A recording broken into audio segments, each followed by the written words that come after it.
Hi everyone, welcome back to In Too Deep, a podcast with me, Alyssa.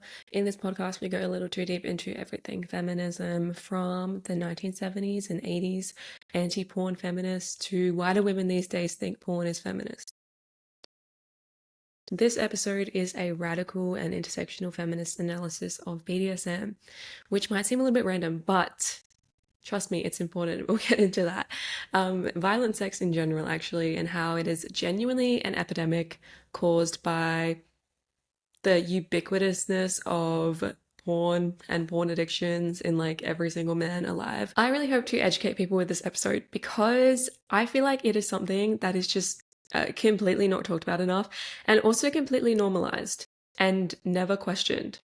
And we're going to get into that too, and the fact that for some reason any questioning of things like BDSM and kinks just gets you called like a puritanical virgin. So we will get into that.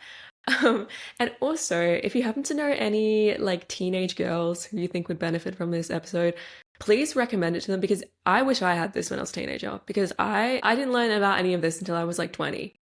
And this would have really helped me when I was in high school, I think. A few acknowledgements before we start as well. It seems like there's a pretty big research gap for this topic around the dangers of BDSM, I guess, or at least it wasn't something that I could readily find, like it wasn't really that available. One article published in 2015 noted that no research to date has been conducted on intimate partner violence in dominant submissive relationships. And for that reason, a lot of my analysis and talking points isn't super research based, but rather based in theory and some anecdotal evidence as well. I'm also not drawing like a hard line here. I'm sure there's so much whataboutism with this topic. Trust me, there is so much of it. But when I'm using the words kink and BDSM, I'm kind of using them interchangeably, and it's mostly to refer to more violent aspects of these communities and just the concept as a whole. For example, if you like wearing clown makeup in a sexual context, who the hell am I to stop you? But that's obviously not what I'm talking about. Like, the amount of times I'll see TikToks of people being like anti-BDSM for very valid reasons, and the comments are like, hey, not all kinks are violent.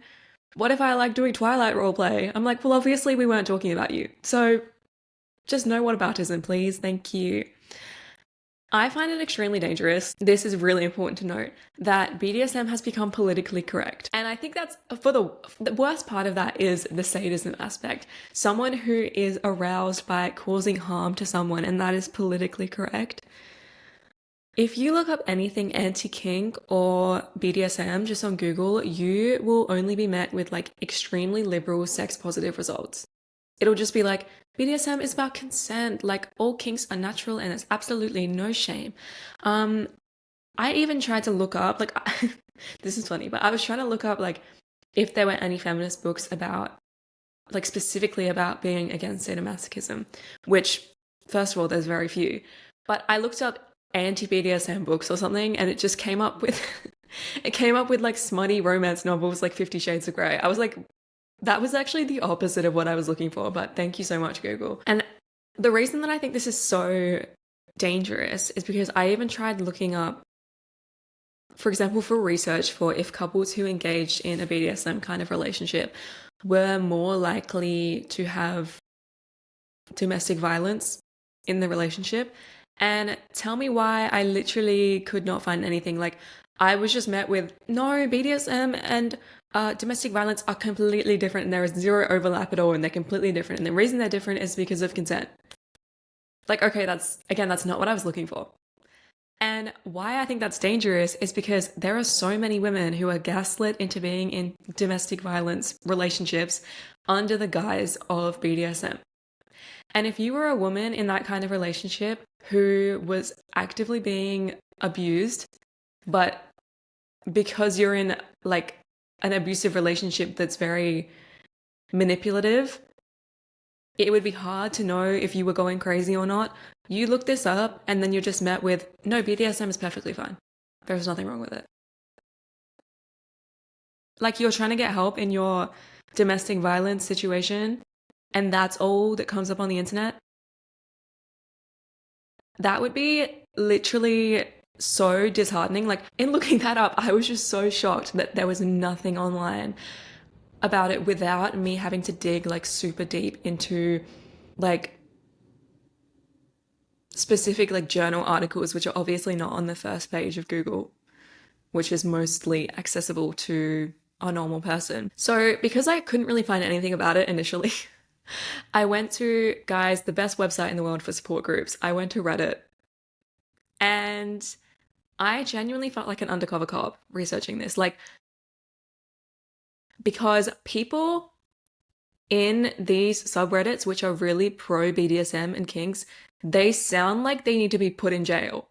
And I was like, I was reading some things and I was just like, I genuinely feel like I'm about to get an arrest warrant for these people. Like, I was shocked. But I wasn't even on like those sorts of Reddits. I was on a subreddit, which is kind of a support group for people who have been impacted by men who have been really into BDSM. I think that's mainly what it is, and that's r/anti-kink. And I think that's a really good group to have because they were like exposing a lot of the things which were really completely unacceptable. But when these people who are really into like BDSM get into these other subreddits that are like echo chambers that just keep saying that it's completely okay and there's nothing to question about it, some of the things they say get insane and disgusting. So that was really cool for me. But also I think obviously like Reddit isn't a reliable source, but in terms of anecdotal evidence, I'm sure it's fine. And it was actually refreshing to see any kind of negativity towards people who engage in this, because everyone else on the internet seemed to be normalizing it to an extremely damaging degree. So I was actually happy to find that and be able to read from anyone who somewhat shared an opinion to me. Honestly, what kind of inspired this initially was because I was at the gym and I was on this machine across from this couple, and like already the guy was being really weird and like talking down to his girlfriend. And then I looked up, me on the leg press machine, I looked up, I made eye contact with the girl as this man starts like choking her out. And so why is that happening at a gym right now? I made eye contact with this girl as it happened. She looked so embarrassed and obviously just wasn't consensual. But also, why are you doing that in a gym? Why are you doing that at all? Why are you doing that to a woman? And also, I should be allowed to kill people at my gym. But like in the moment, I was just like, ew, why are you doing that? But then I left and I was like, wait, that's actually like really sad. And I felt so bad for that girl. If you're watching this, girl from the gym, leave that man, I'm begging. Like, I felt so bad. I was like, that's going to turn into domestic violence. Like, anyway, another reason is because of, now don't look these videos up because they're literally child porn, but there's a video of Andrew Tate that got released of when he was in a relationship with like a 15-year-old girl. And this is like horrific to say, but he's essentially just like beating her up and calling her a whore. And then she's being like agreeing with him. Haven't seen the video because, again, child porn shouldn't be shared. But what was crazy about that is that there were so many like Andrew Taters. He has a new fan base name. You're welcome. Incel fans in the comments who were like, a lot of women are into that. Like, maybe she was just into that. He's not being abusive. She was consenting. Okay, first of all, she was like 15. Therefore, 15-year-old cannot consent to normal sex, but definitely cannot consent to BDSM. And I saw a comment that was like, I don't think we should be beating women in the bedroom. I don't think we should be beating children anywhere, but especially in the bedroom. And how Andrew Tate didn't get like the death penalty for that, I don't know. But just because the fact that there were so many comments from people being like, no, a lot of women actually enjoy this. Guys, we need to get into my analysis before I go crazy. Also, when I was like researching this episode, I genuinely was going insane because I was just like, this People surely cannot have this opinion that this is just normal behavior. Like, surely not.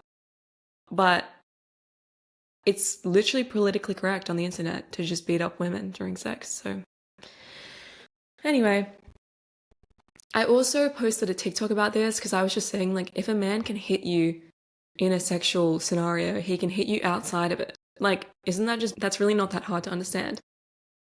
But I received a few comments on that TikTok that made me so sad. Again, it actually makes me more sad to read women being like, but I like it, or like, but I consented to it, or I asked him to hit me. Are you stupid? Not to be mean, but like, are you stupid? Why are you consenting to a man battering you? Like, it makes me more sad to read those comments than to read comments of women expressing being hit without their consent. Because at least the latter group of women understand that it's something is wrong in that scenario, right? These women who are just like, no, but I'm into it. Okay, do you want to think about that for one more second? Do you want to think about why you like being hit or degraded for one more second? Just think about it. Okay, second over. Have you realized that maybe it's because you have like low self-esteem or because you've been forced into viewing yourself in a degrading way? Anyway, let's move on. First, I want to talk about the historical context of discussions of sadomasochism in feminist groups. I guess it's important to understand feminist opinions on porn and, by extension, BDSM, to understand how I'm going to be talking about it. First wave feminism during the 60s was really focused on the sexual liberation of women, which at the time I don't really blame them for entirely, because up until that time when purity culture was like actually a real thing and not whatever people think it is now, women were seen as beings without sexual desire. And so proving that we experience it to the same degree as men was an attempt to push equality to some degree. The reason the sexual liberation movement never worked is because it was always happening under a patriarchy.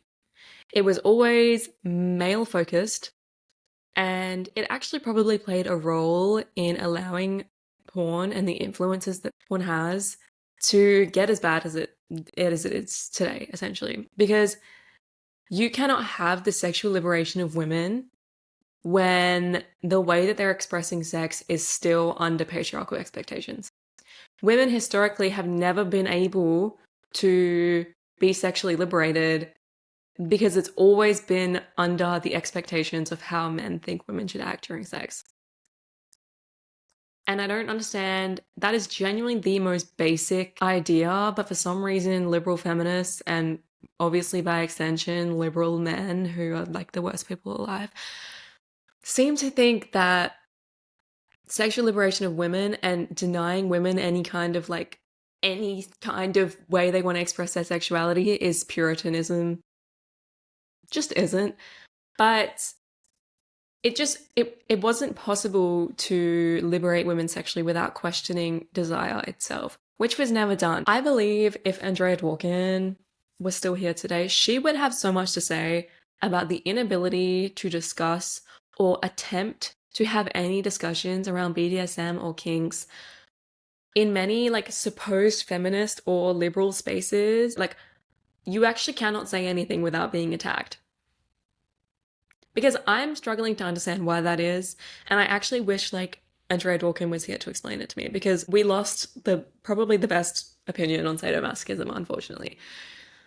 Regardless, her and other feminist books such as those by Bell Hooks, Audre Lorde, Robin Morgan, and Catherine McKinnon, all of their writing and protesting, like active protesting in the 1970s and 80s against pornography, is pretty indicative of how they would have felt about how widespread, common, and normalized violent sex has become. However, I think while they predicted like 100% how pornography would impact society in the future to a T, a lot of their earlier writing still lacks that like societal context of how it actually is today. The book I found most helpful in researching for this was The Right to Sex by Amia Srinivasan, who is a feminist philosopher. Very ethics or morality based question, which is sadomasochism. So I think it was very much in her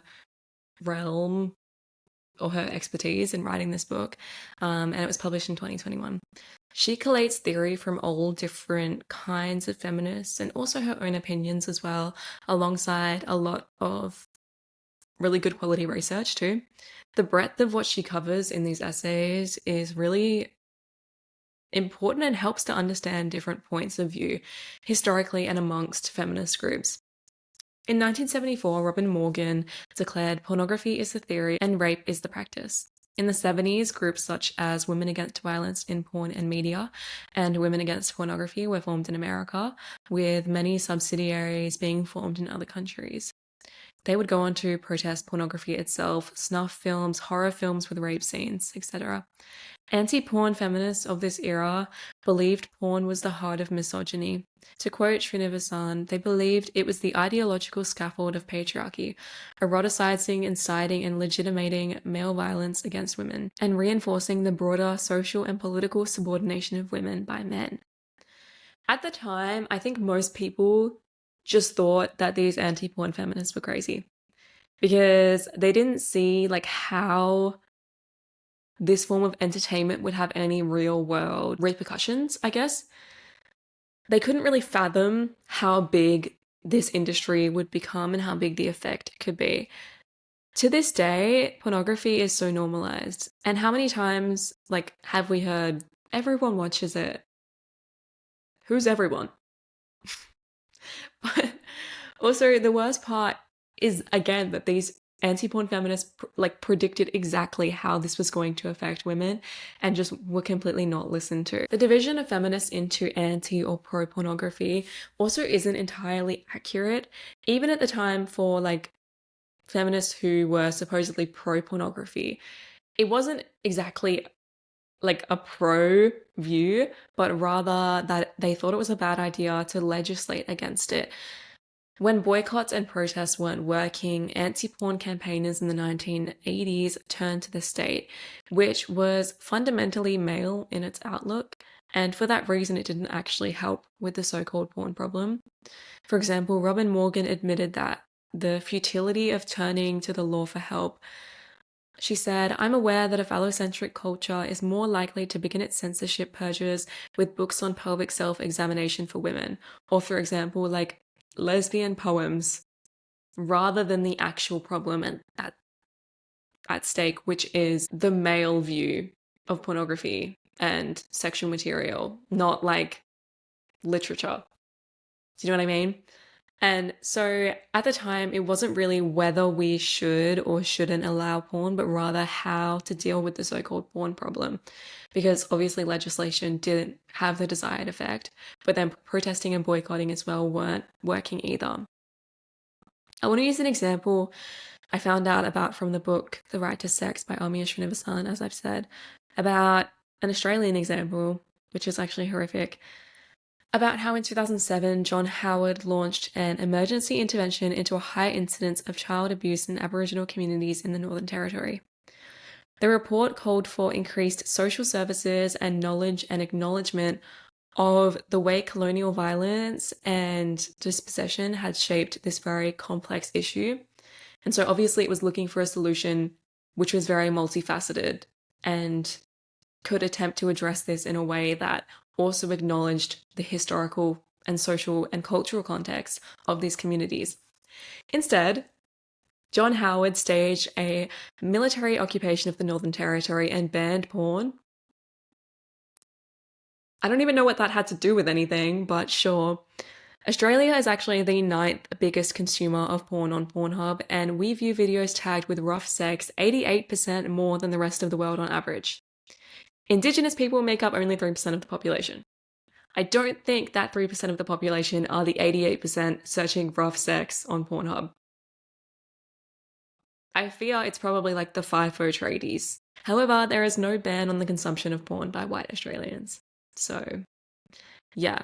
Obviously knowing a lot of white men in Australia, very scary subspecies of human. Anyway, this is a good example of how turning to government or law to do something about pornography doesn't really ever get to the root issue, and instead they just ban things which are completely not the main part of the issue, and they just cause more suffering to marginalized groups, especially gay people, women, and yeah, a lot of other groups instead of the men that should be suffering. So that's really cool. Let's discuss a bit now about why pornography is bad and also the impacts of porn and how it affects broader society. In his book, The Agony of Eros by Han Byung-chul, he says, "What is obscene about pornography is not an excess of sex, but the fact that it contains no sex at all. Today's sexuality is not threatened by that of pure reason, which puritanically avoids sex as something dirty, but by pornography. Porn is not sex in virtual space. Today, even real sex is turning into porn." That quote, I mean, it pretty much like sums up this entire episode. In an article by Megan Murphy titled "Bell Hooks Will Save Us All from the Long, Slow Death That Is Popular Feminism," which I actually talked about in a recent TikTok as well, she references a talk with Bell Hooks in 2014 about liberating Black women. She mentions how the vast majority of rape scenes in film and television are gratuitous and sexualized. Bell Hooks had said about the film 12 Years a Slave, "As a Black woman, when I see images like myself, abused, beaten, raped, tortured, I don't feel entertained. If I never see another naked, enslaved, raped Black woman on screen as long as I live, I'll be happy." If rape scenes, which are obviously allowed in any kind of television or movies, can be damaging to the audience in that way, especially marginalized groups and especially Black women, especially in a movie that's about slavery, how horrific is that? Freely available porn, which includes even more violent and deranged and dangerous depictions of sex, would have an even bigger effect on society. In 1972, the first pornographic film to be released in normal theaters was titled Deep Cut. It was released at the height of a female sexual liberation movement, and I guess at the time it would have been seen as a celebration of female sexuality and the fact that women are sexual creatures in the same way that men are. Whatever. In the New York Times review, a quote from a porn director was included. He said, "They do it because they enjoy it and because it's an easy way to make money. I think in that order. They're also exhibitionists. The camera turns them on." Regarding porn actresses, and then by effect also women who are any kind of actress in TV and movies. Linda Borman, the lead actress of that film, wrote a memoir after its release, echoing similar ideas to that porn director, saying that, it was liberating for her to take part in that. However, 8 years later, in another memoir, she revealed that she had been forced into pornography and prostitution and raped by her husband, who was also her manager. The mainstream publication of a porn film normalizes porn to a higher degree than it just being in specifically 18 plus places where you have to go and purchase it, especially that time when the internet wasn't as accessible as it is now, or really accessible or even existing at all. But it also normalized the treatment of women in the porn industry, not even just on screen, but off screen as well. Women who were seen as just being sexually liberated and taking part in porn because it's what they wanted to do. Whereas, as we've seen by this actress, she was coerced and forced into prostitution by her husband, who was also her manager and also raped her. So that was, again, a normalization of treating women like that in that industry. But again, because it was at the height of a movement which hinged on sexual liberation, it was seen as a positive. It was actually a horrific rape apologist film. So once again, what did the sexual liberation movement actually do for women? Nothing. In The Right to Sex, Srinivasan says she feared discussing porn with her students because she thought they would be kind of too brainwashed to even see porn as something negative because of the amount of liberal takes on pornography and prostitution and BDSM and all of these things, and kind of just the depiction of any kind of sex a woman has being liberating. So she had a fear of discussing it with them because she didn't think they would be able to see it as something negative. However, she was maybe pleasantly isn't the right word, but she was surprised by their reactions. They understood and cared about how porn hurt women in every single way it could. She says, it wasn't just the women students talking. The men were saying yes as well. In some cases, even more emphatically. One young woman pushed back, citing the example of feminist porn. But we don't watch that, the men said. What they watched was the hardcore stuff, the aggressive stuff. What is now on the internet, the free stuff. My male students complained about the routines they were expected to perform in sex. One of them asked whether it was too utopian to imagine sex that was loving and mutual and not about domination and submission. My women students talked about the neglect of women's pleasure in the pornographic script and wondered whether it had something to do with the absence of pleasure in their own lives. I wanted to include that quote specifically because I think it shows that as young people, we do know that porn is bad, or we should, as like anyone under the age of 30 should be against it, because we've all grown up on porn or porn adjacent material from prepubescence. Like, for most of us, the negative effects have been obvious, even if they weren't for ourselves. Even just seeing how men like fall into this domination sort of role, or how men continuously rape women even when we're educated against it, but because of pornography that education is completely undermined.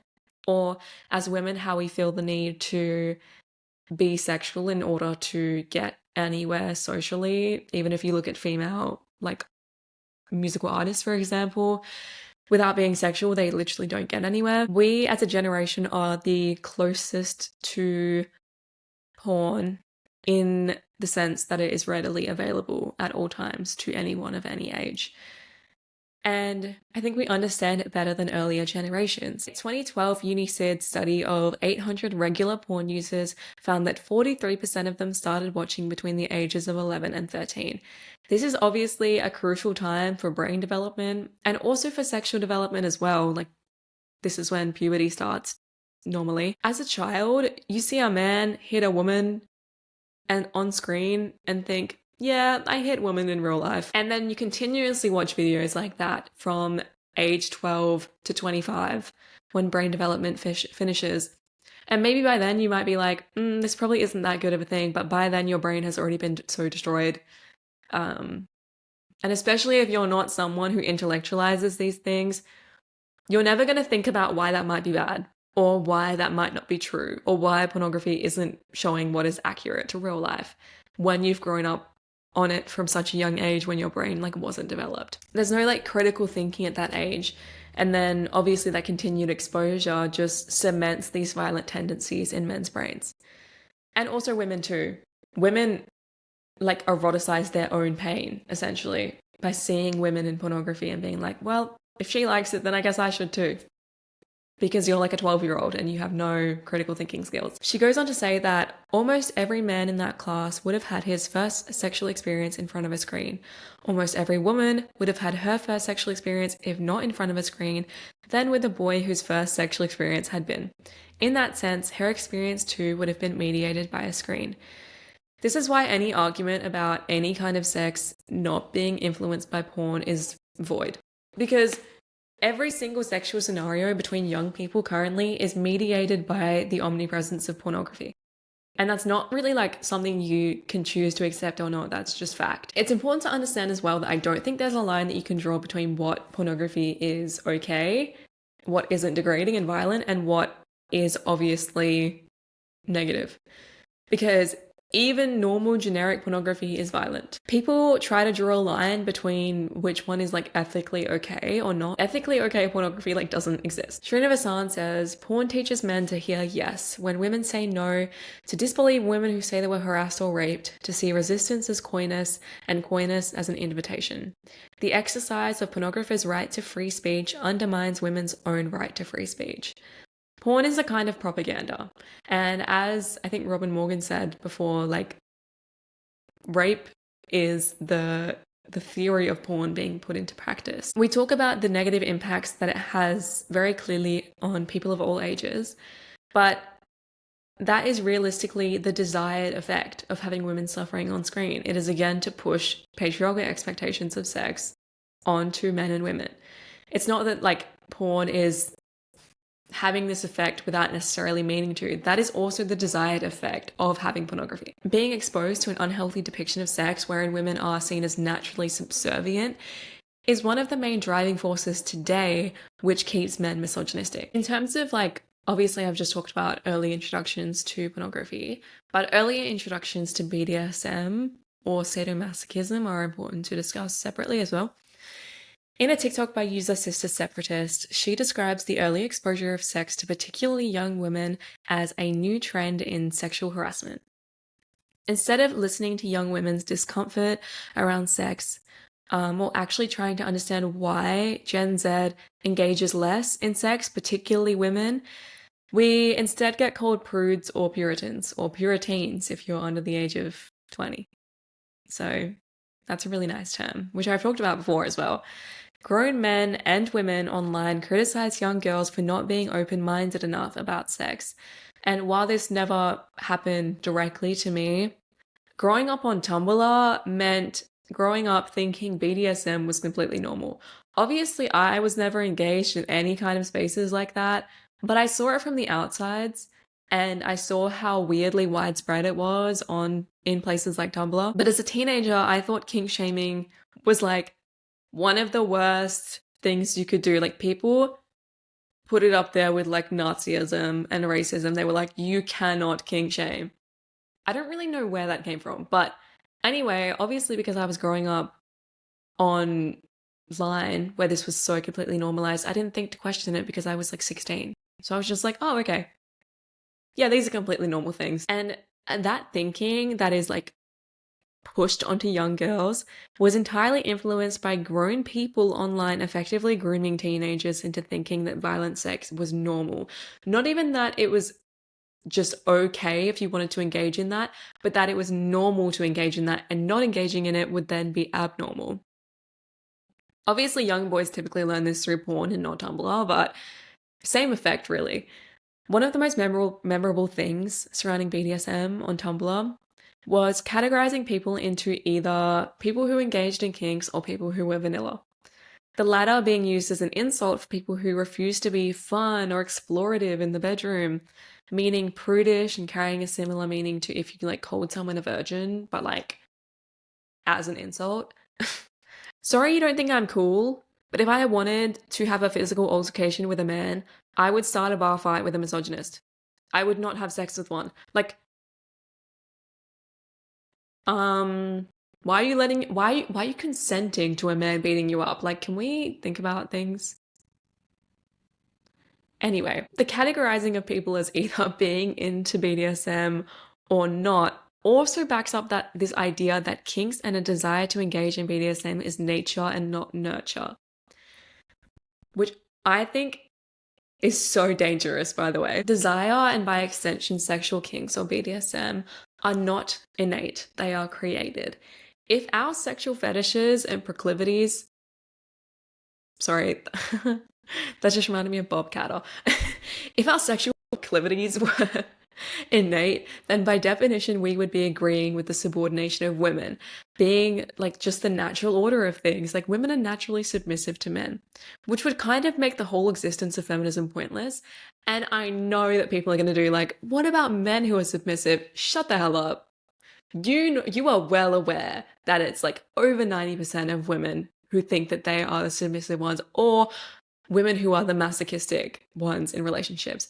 Don't, like, this whataboutism, I don't care about the like 3% of men who say they're submissive. That does not undermine the fact that it's majoritively women who believe that they're submissive. And if you're accepting that that is normal, then you're also accepting that women are naturally submissive. So you're anti-feminist. Like, can we think about, anyway. There's a very like Freudian view of sexual desire, which we for some reason believe to be true, and are again unable to criticize without being called prude virgins. Anyway, is described by Catherine McKinnon as an innate, primary, natural, pre-political, unconditioned drive divided along the biological gender line. Sex, as we know it, is built on male dominance and female subordination, with emotions, as McKinnon's formulation, hostility and contempt, or arousal of master to slave, together with awe and vulnerability, or arousal of slave to master. When attempting to criticize sex under a patriarchy, women are called anti-sex or Puritans, as I've said.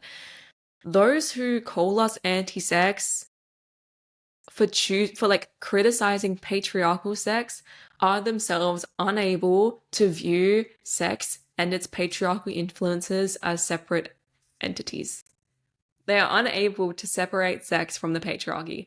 And that is why when you criticize how sex is now as a feminist and get called anti-sex, it's because people are unable to see the difference. They're unable to imagine even a type of sex that isn't influenced by the patriarchy, which I admit is hard to do because it's literally never existed before, or not in recent history at least. But the inability to even attempt to see sex in a different light is just indicative of how deeply it has been influenced by the patriarchal system we live under. Louise Perry, in her book The Case Against the Sexual Revolution from 2020, said, "After I wrote an article a couple of months ago titled 'Women are being strangled, choked, slapped, and spat on during sex, we need to stop pretending this is normal,' I was inundated with tweets accusing me of kink-shaming people with unusual sexual tastes because I was frigid and prudish. Some suggested that a bit of strangling would set me right. Disgusting. Many of these tweets were sent by women angry that I had failed to recognize that being turned on by violent assault is a matter of personal choice. A strange kind of choice. The sort of choice where if you choose the wrong option, then you're accused of being boring, vanilla, and a massive virgin." Which essentially just says the exact same thing that I've been saying for the last 10 minutes. Srinivasan also said, "The question posed by radical self-love movements is not whether there is a right to sex, there isn't, but whether there is a duty to transfigure as best we can our desires. This requires that we recognize that the very idea of fixed sexual preference is political, not metaphysical." Thinking that all of your desires must be met if they're sexual. Okay, not only does that sound super rapey, but that is also incel thinking. The reason that incels get so mad is because they, as men, historically have had a right to take sex from women. Nowadays, women actually have the ability to say no to things, and incels don't like that. So having this thought that just because you desire something sexually, that means that you should be able to express that desire, not only separates your desires from the political, social, historical, cultural context that they're built in, but also, again, you're having the same thinking as incels who think that they have a right to sex, which they don't. I saw a comment on the anti-kink Reddit about how the person always thought that fetishes and kinks were typically things that were taboo or weird by societal standards, but instead it's just repackaged misogyny where the woman still always seems to be submissive. And that is also a thing that I talked about at the start as well, how like if you have like some weird kink that like it just isn't accepted socially, there's nothing wrong with that. However, and like that's the thing, like I'm not like, not that I think kink shaming exists, but like that's not a problem. The problem is the fact that most people who are into these things either hate themselves or hate women, and express that through having kinks where they just beat up women, or as women allow themselves to be beat up. Yeah, sorry, I am going to have something to say about that. Like McKinnon in 1989 said, "The relational dynamics of sadomasochism do not even negate the paradigm of male dominance, but conform precisely to it. The ecstasy of domination, the enjoyment of inflicting psychological as well as physical torture, the expression of belief in the inferior's superior belied by the absolute contempt, the degradation and consumption of women through sex, the health and personal growth rationale, the anti-Puritan radical therapy justification," which is also horrific, "the bipolar doublethink in which the top enjoys sexual service, while the will to please is the bottom's source of pleasure. Similarly, victims of coercive control and rough sex are made to believe that it is a normal part of their relationship, and then a lack of interest in rough sex or being vanilla suggests sexual failings." This was an article by Gathings and Perrotta in 2013. Not only can we be more inclined to want to partake in violent sex if as women we have been brainwashed into thinking that women are naturally submissive, or as I said, if we've been exposed to these sort of ideas in pornography or any sort of spaces since we were children. An interest in sadomasochism can also be linked to trauma during childhood. In an article by M. Abrams in Sexologies titled Childhood Abuse and Sadomasochism: New Insights, they sought to investigate links between childhood abuse and the genesis of adult sadomasochistic sexual tendencies, and how this also differs by gender. I'm sure you can guess how this might differ by gender. Did you guess that women are more likely to be masochistic and men are more likely to be sadistic? Oh, you would be correct. The development of sexuality, as I said, begins in early childhood, but it can be disrupted by traumatic events, of course, childhood abuse being one of the most damaging. I would argue that exposure to porn, particularly violent porn, is a form of child abuse as well. Like, legally, people are not allowed to be exposed to things like that until they're 18. But children as young as 8 are being exposed to these things. That is child abuse. So even if someone didn't specifically have child abuse in their childhood, being exposed to these sorts of things are in themselves abusive to children. Or at the minimum, it's a traumatic event that they've been through. The results of this study confirmed that childhood abuse, particularly sexual, was strongly associated with sadomasochistic tendencies. This is consistent with other studies that indicate that abuse in childhood leads to deviations in development of sexuality and even result in a paraphilic sexuality in adulthood. Abused males exhibited more sadistic preferences, who's surprised, and females more masochistic. It also found that heavy and light masochism, along with heavy sadism, were all common in the youngest age group. While the article does mention an increased knowledge of sadomasochism in the younger age group could influence their likelihood of engaging it, it doesn't really talk about porn exposure. And I think that's a really, really important takeaway from that report, is that it's the youngest age groups that are more likely to be engaging in it. And who out of all of these age groups has been exposed to pornography since they were children? The youngest age group. So I will be making that link. The fact that men between 18 to 30 were much more likely, a lot more likely, specifically if they've been abused, to exhibit sadistic tendencies is actually terrifying. That is terrifying. That men between 18 to 30 are becoming increasingly sadistic. They enjoy watching women in pain. That isn't a scary statistic to other people. And I think in future this will only get worse with earlier and more rampant exposure to porn and an exponential increase in, men and boys thinking rough sex is just normal sex. I think this will continue to get worse. If criticizing BDSM still remains something that is not allowed to do, then this will continue to get worse. And this manifests in also rape as well. It's not just consensual relationships with women where they are having discussions with the woman before and actually making a framework for how this is going to be something consensual. Instead, it just turns into them thinking that choking and slapping and spitting on women is sex. There's no separation between rough and normal sex. That is just what it is. And so when, they're having a sexual relationship with a woman, they won't even think to ask to do these things which are considered part of violent sex. They will just think that's normal.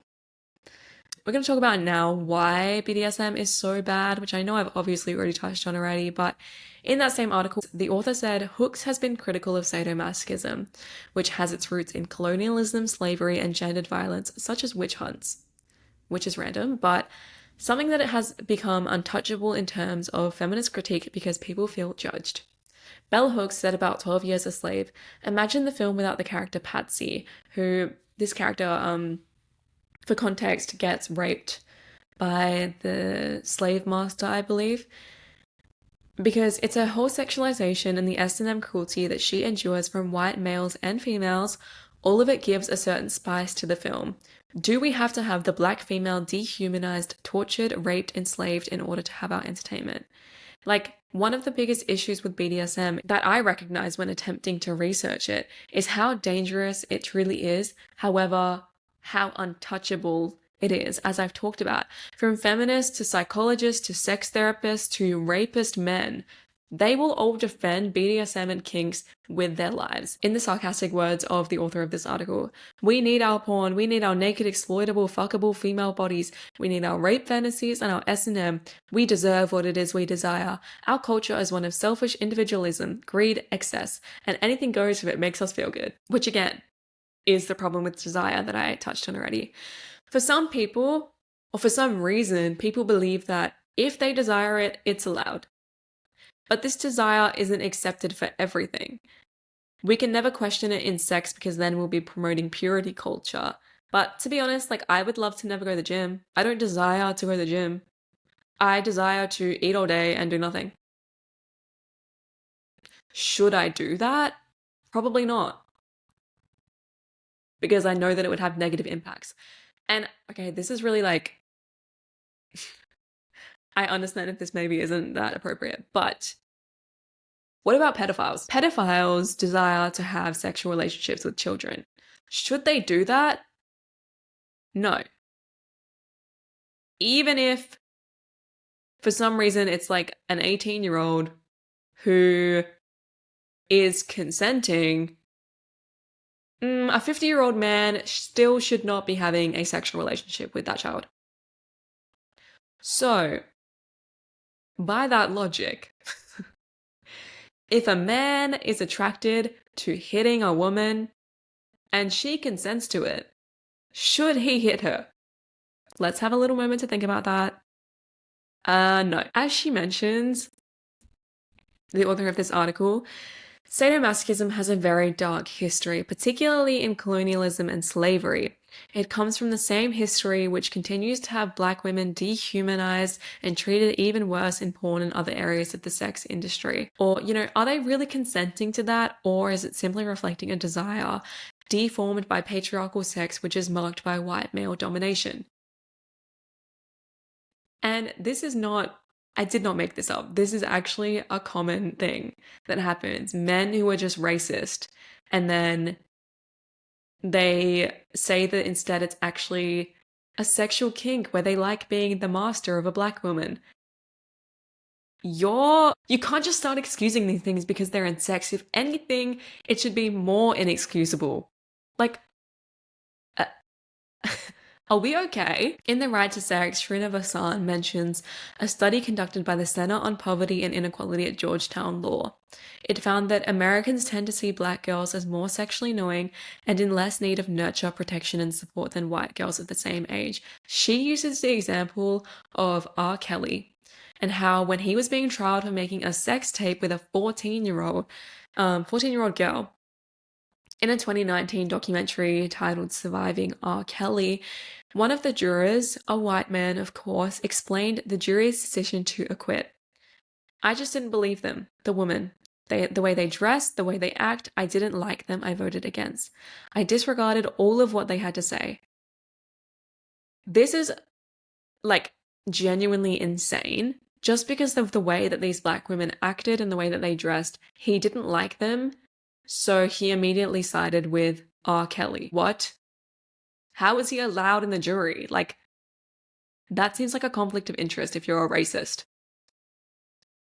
Black women, especially in America, are particularly susceptible to interpersonal violence, statistically, but they are also less likely to be believed.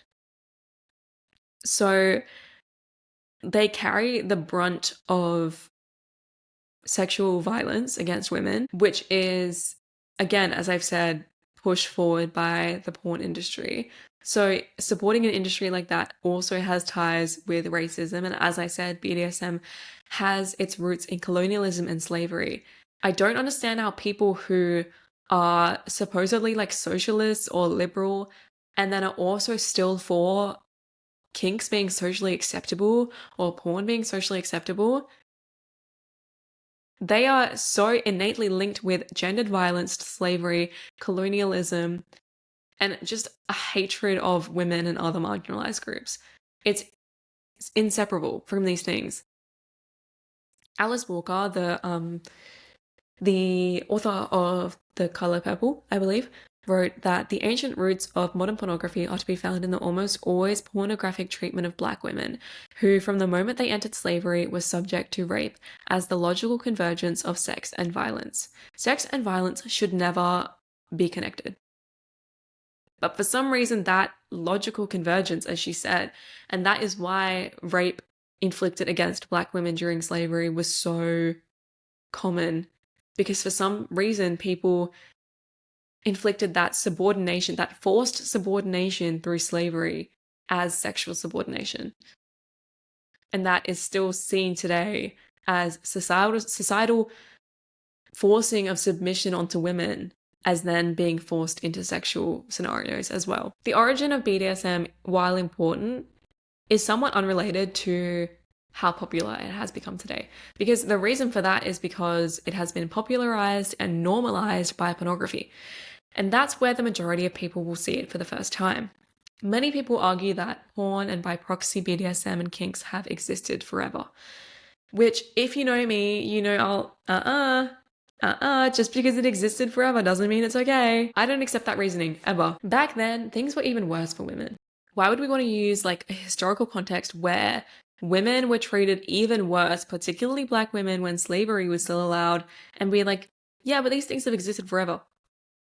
Okay, it doesn't mean we should continue to take part in them. Are you crazy? If we're against slavery, the ownership of women through marriage, unethical medical research on disabled people, any of these things that was still happening in the past century, should we not also be against violent sex that is used against women, which came about supposedly at the same time?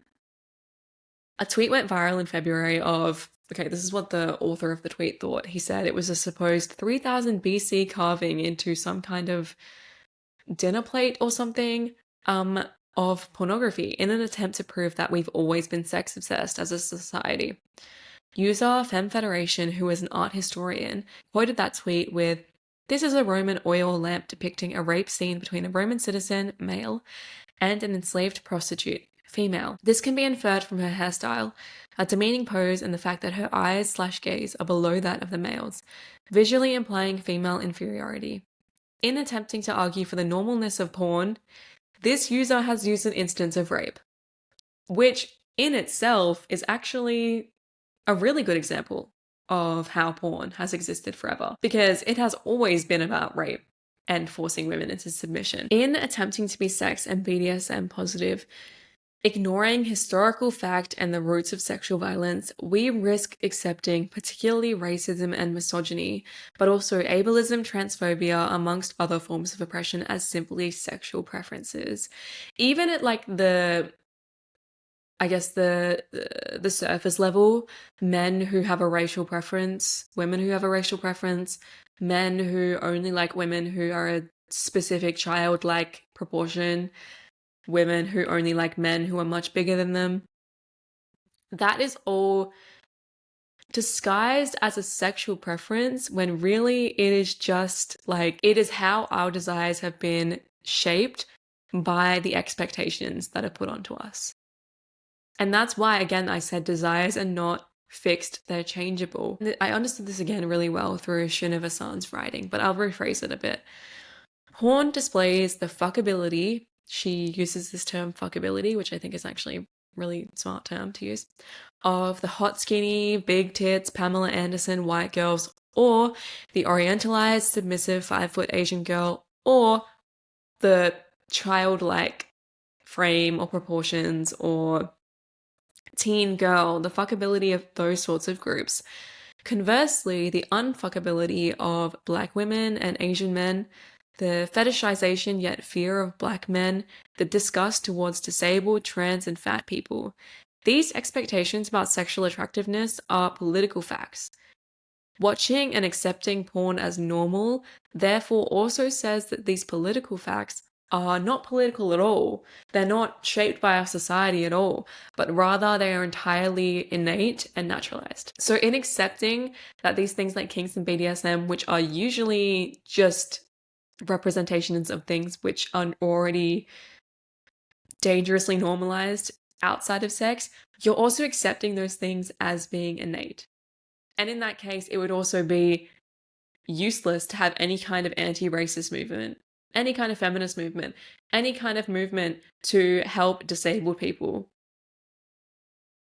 Like, and it's the same people defending BDSM as people who are like, people should be free to do whatever they want. Like, can we just, I'm begging, please have a critical thought in your life. Like, I'm begging. But again, if you call this out, you get met with that whataboutism. What about dominatrices? Also obsessed with how dominatrix plural is dominatrices. But what about submissive men? In these cases, instead of it being a fetishization of what is expected in society, it's a fetishization of the supposed wrong or unlawful depiction of power.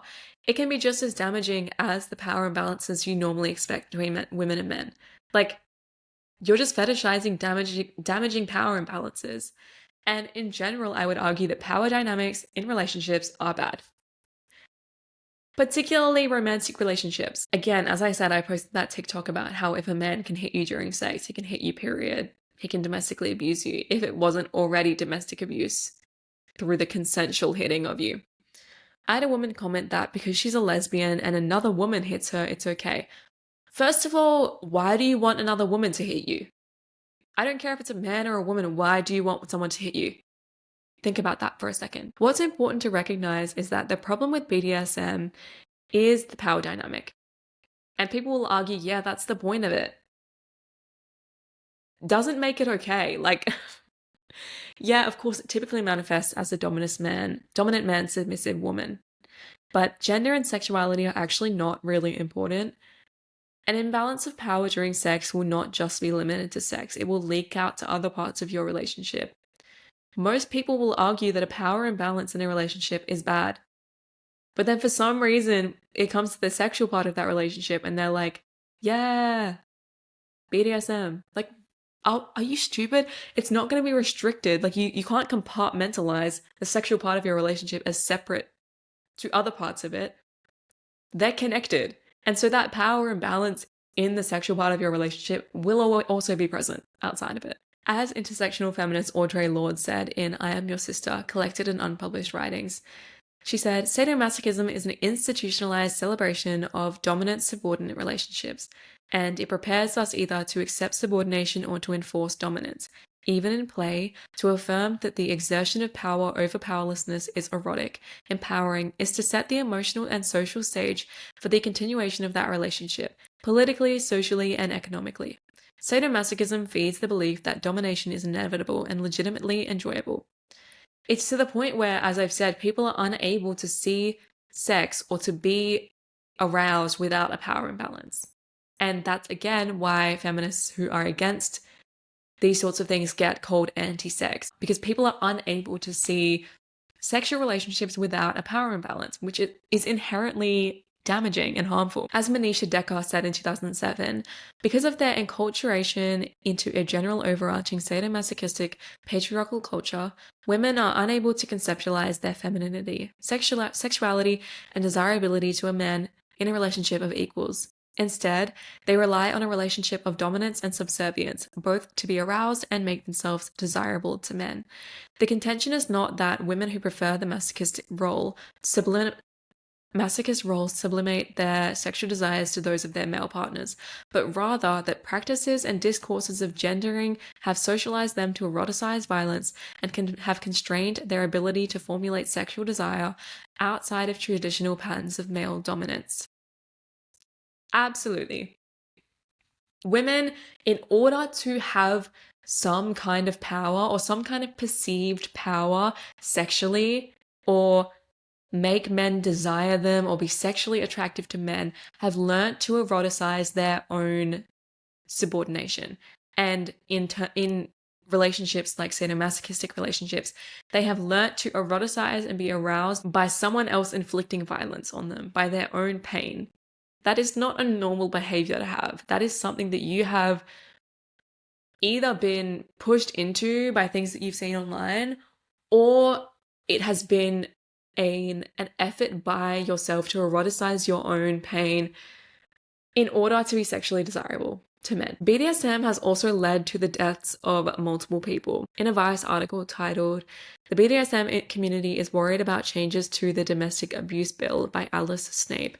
She talks about how in July 2020, there was an amendment to the domestic abuse bill in the UK, which would bring an end to the rough sex defense, which had become increasingly used by men in domestic violence charges, I guess, where they've accidentally killed their female partner and been like, she was consenting to it, which gives them a lighter sentence because it wasn't actually violent, it was consensual violence.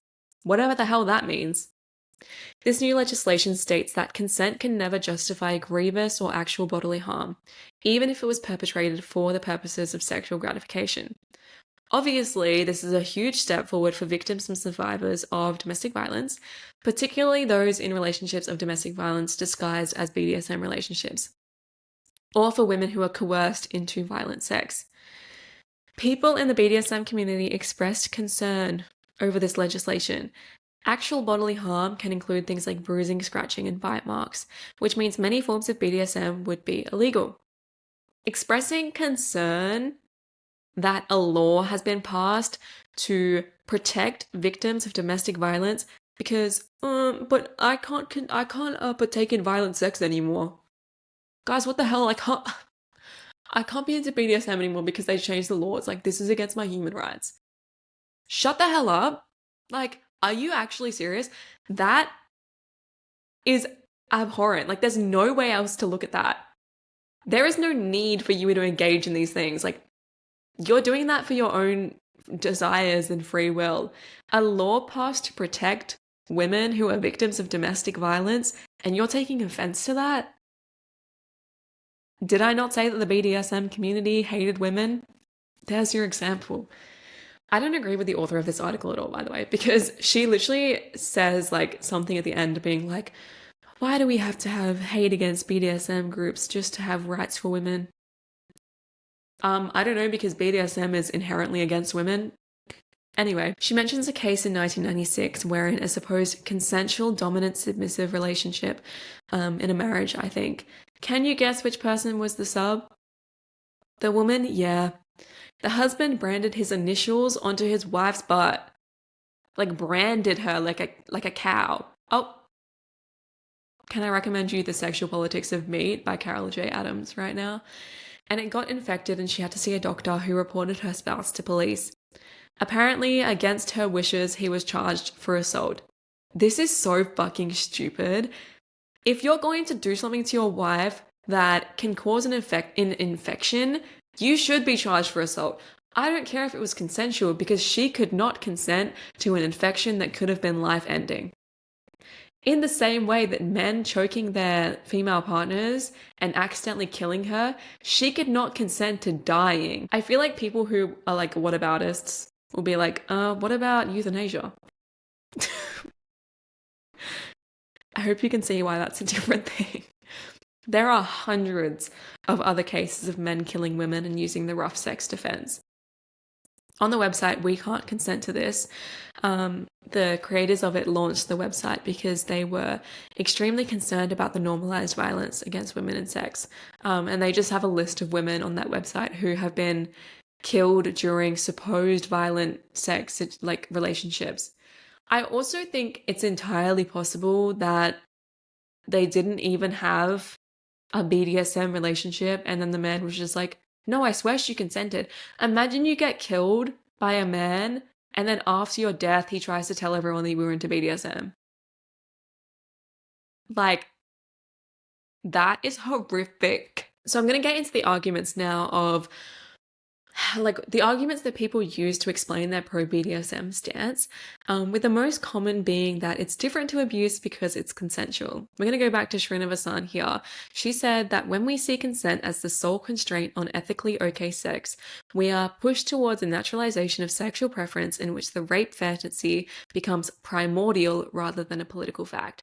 As I've said, like, if you're accepting that a woman consenting to something makes it completely okay, you're separating her consent from the broader societal expectations of women under patriarchy. I found this really, really good book, which I could only access like 2 chapters of on Google Books somehow, which I also had to like search the internet high and low to be able to access. The book is titled Rough Sex and the Criminal Law, Global Perspectives by Hannah Bowes and Jonathan Herring. Herring argues a different perspective on why consent isn't enough. Jonathan Herring is a law professor at Oxford and has 126 book writing credits, so I would trust this man regarding law. First of all, there isn't a specific definition of what rough sex is, and it can often overlap with BDSM, but not always.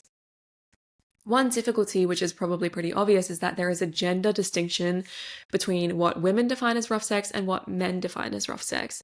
For example, women include things like scratching or aggressive thrusting, which is disgusting, in their definition, but many men do not.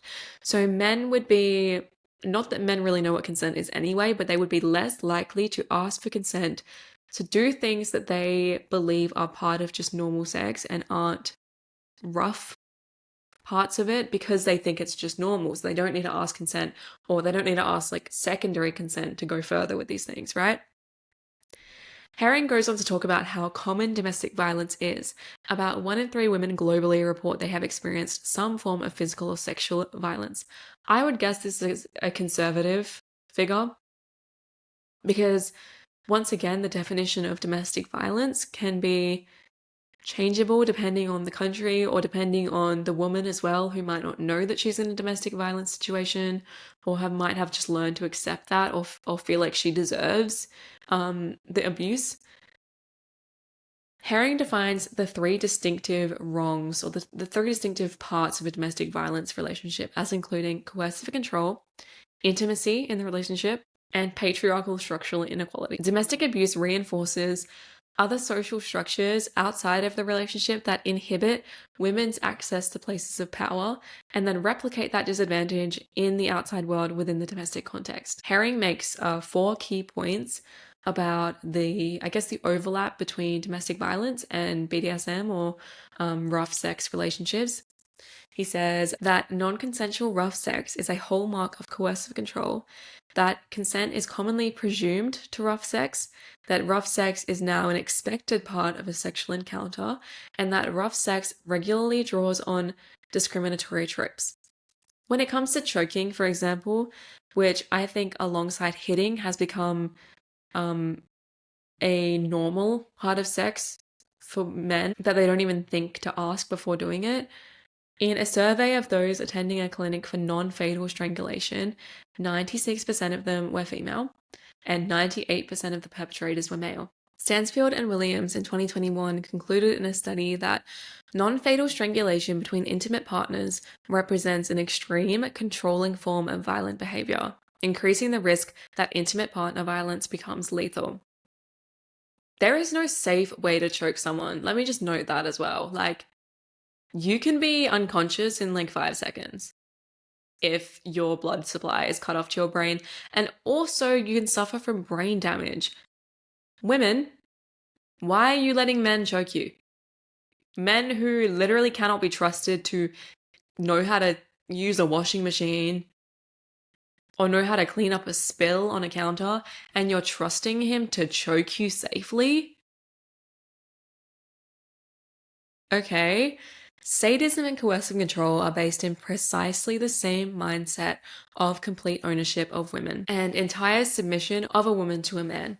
This male desire is equal to rape fantasy and patriarchal forms of marriage wherein the woman is owned entirely as a piece of property by the man. Why then consent isn't enough is that coercive control leads the victim to accept that the abuse is normal, even appropriate, or an appropriate response to something that she has done wrong, for example. Therefore, the claim that we can use consent to create a clear demarcation between consensual rough sex and domestic abuse is belied by the fact that abusers have readily persuaded courts that what should be apparent abuse was in fact consensual. Like that, and specifically from a law perspective, which is where he's coming from, is that that's why consent can never be used in like a court of law, and why like our expectations of consent need to be broadened as well, because they just don't include all of these other variables which influence why a woman might say yes. Herring then discusses rough sex and presumed consent, which this part Honestly, when I was researching this, like, I kept just having mental breakdowns because it made me so sad. Also because I've had a similar experience, but not in a sexual relationship, thank God, but just like regarding men who don't like understand things, or think that rough sex is normal. Around 40% of women aged 18 to 29 in one survey reported experiencing slapping, choking, gagging, or spitting without consent. In BDSM, the absence of a safe word is presumed consent. But this is the exact problem with cases of rape. If she doesn't directly say no or fight off her rapist, then the perpetrator assumes that she's saying yes. Or he's able to use that assumption of consent in court and be like, but she didn't say no. She didn't push me off. It's like, so why are we using the same framework of rapists to have a supposed consensual BDSM relationship? Women already feel obliged to give men sex, as we have been trained to sexually satiate men our entire lives.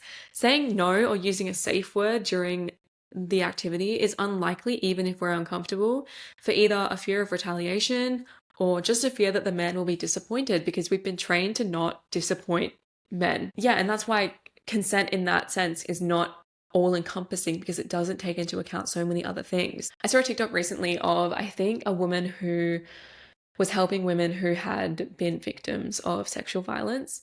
And so many of them don't say no or don't try to get away because they're like, it's just easier to go along with it and get it over and done with than to say no and risk retaliation from the man, or even, again, just risk disappointing him. And then say if you like have a crush on this guy and then you don't want him to like stop liking you or something, because that's what we've been trained to think, they don't want to say no because then like they're going to be treated differently. And as I've said, like this all boils down to our understanding of consent just not encompassing what it needs to. When women make choices influenced by our lifelong subordination training, is it really consent?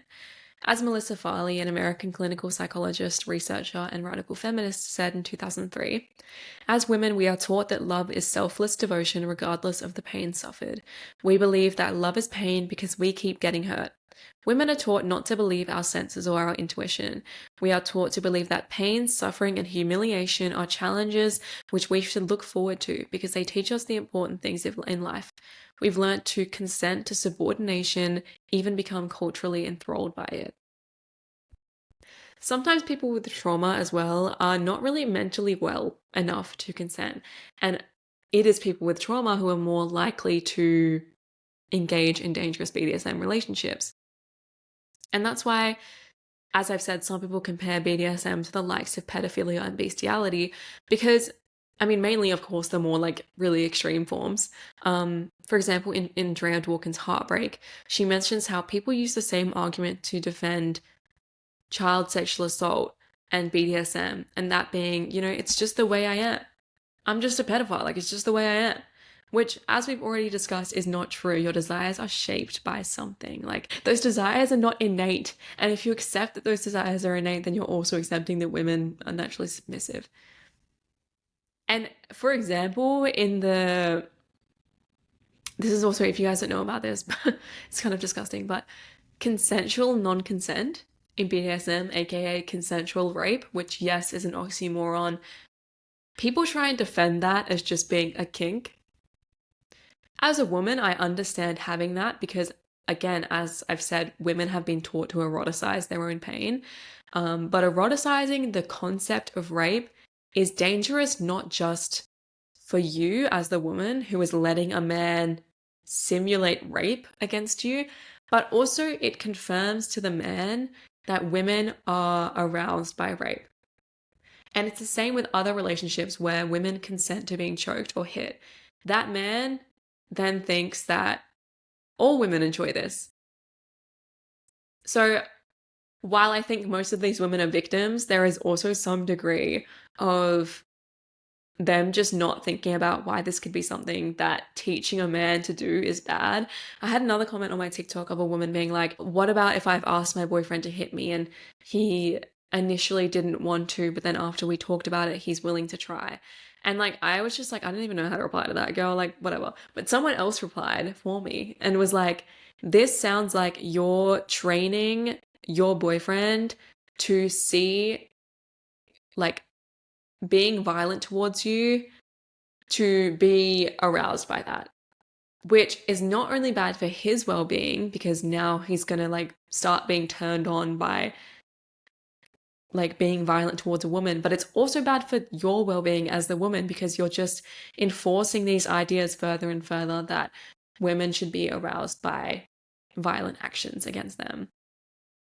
And a lot of the times when a man is in a relationship where this is normalized, their relationship will end, he'll start a new relationship with another girl, and he'll just assume that she's into it.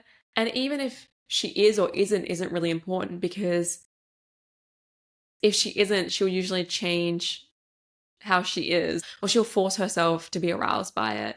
And then even if it's not something she enjoys, she now gets like arousal from it because she's forced herself to. And then as the man, it just continues cementing those violent tendencies in their brains, as I've said. Let's do a little speed round, proving the pro-BDSM arguments wrong. Because there's so many and they're all just like so fucking stupid and just so easy to like rebut. So after all we've already talked about, most of these will probably already, to you'll see why they don't make any sense. First one, it helps me heal from my trauma. No, it does not. If you have trauma from feeling worthless and abused as a child, letting a grown man call you worthless and abuse you, how is that helping with your trauma? Is it not just reinforcing that further? Like, you're constantly just re-traumatizing yourself or telling yourself that the way that you feel about yourself, the way that you feel worthless and the abuse that you've gone through was like, okay. Melissa Farley says, again, pornography does not seem to have served as a pressure cooker release for men, thus freeing women from rape. On the contrary, pornography seems to have functioned as pro-rape propaganda. Sadomasochistic catharsis does not seem to heal sexual abuse either. Sadomasochism is a repetition, not a healing, of childhood sexual assault. Some have suggested that sadomasochism can actually be physiologically addictive, which I can understand that too.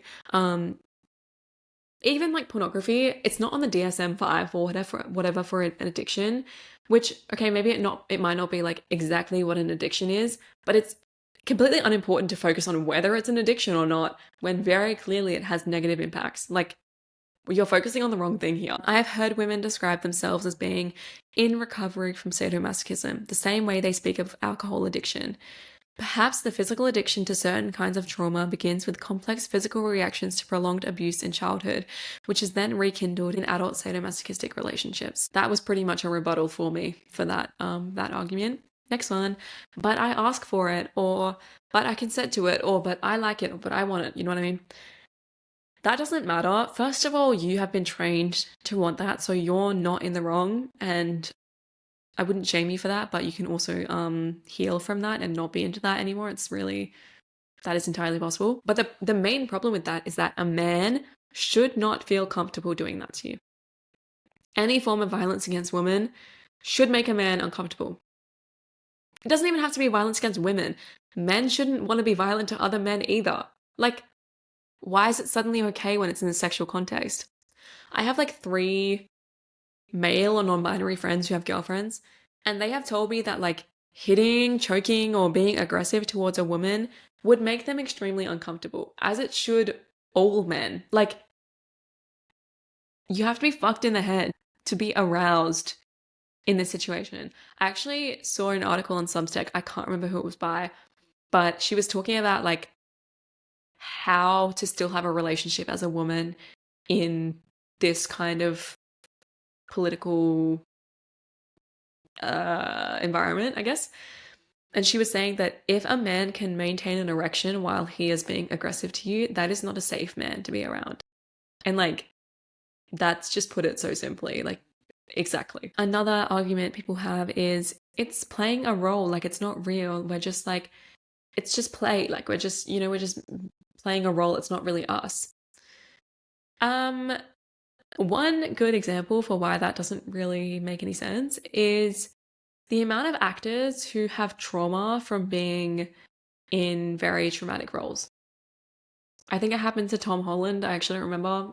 But your body can't like separate the thing that you're going through as being real or not real.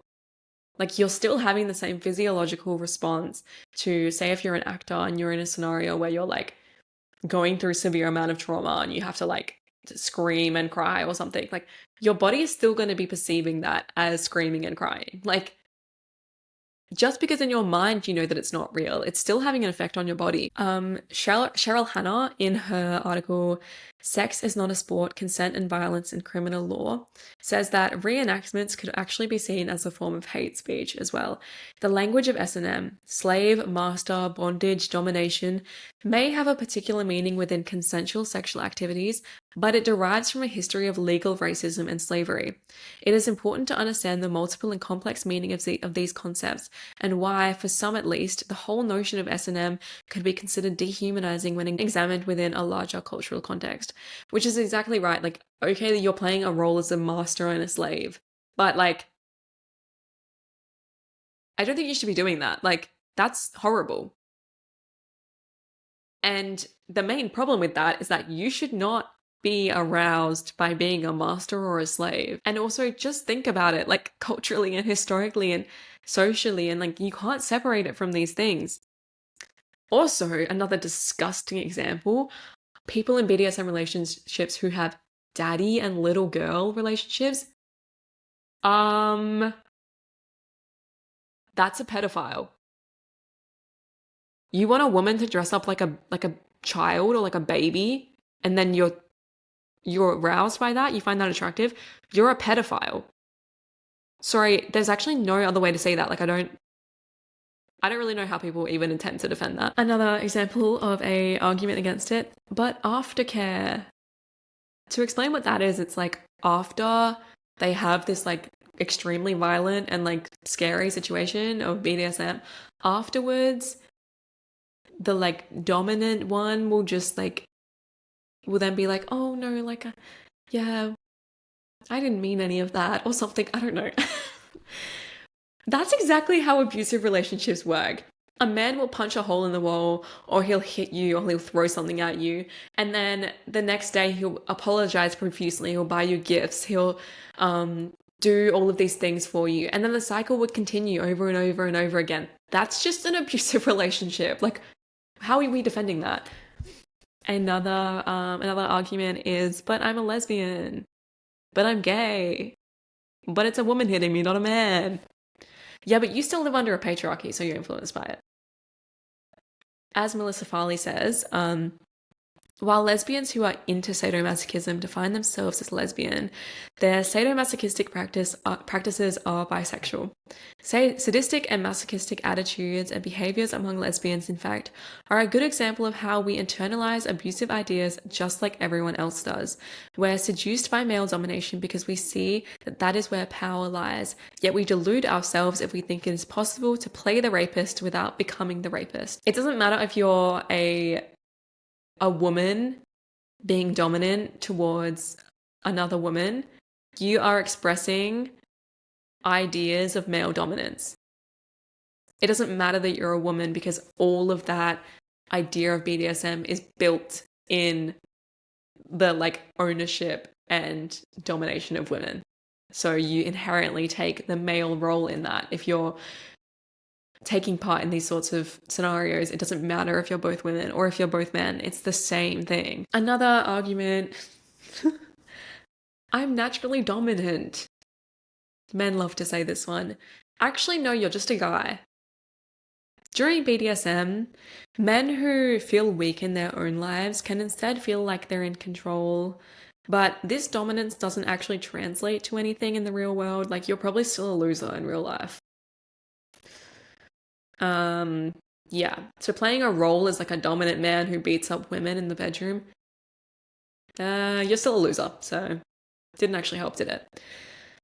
Having dominance in an area where historically, culturally, and socially you've already always held dominance makes you just as powerless to the patriarchy